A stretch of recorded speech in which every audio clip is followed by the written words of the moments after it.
Mana bugungi operatsiyamiz laparoskopicheskiy subtotalniy kolektomiya.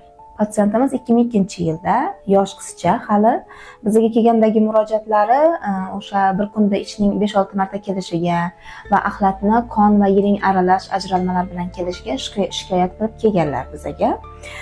Bugungi operatsiyamizni tushuntirib beradigan bo'lsam, patsientimizni tekshirdik.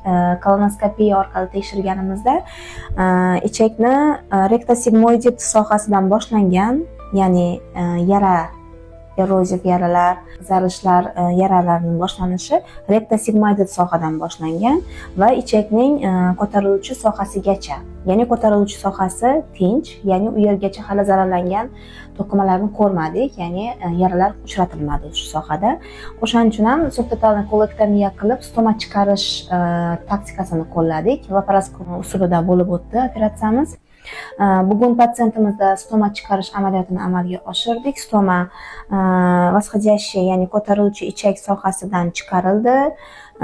Endi kuzatamiz, bu yog'iga konservativ terapiyalar olib boramiz kasalimizda, ya'ni o'zining organizmidan, ya'ni immun sistemasidan kelib chiqqan holatda 3 oy, 6 oy, 1 yil yoki 3 yilgacha cho'zilishi mumkin stoma bilan yashash muddati. Ichakdagi yaralar bitishi bilan anastomoz ulanib, ya'ni ko'tariluvchi chambar ichak bilan to'g'ri ichak sohasida anastomoz ulanib, ichak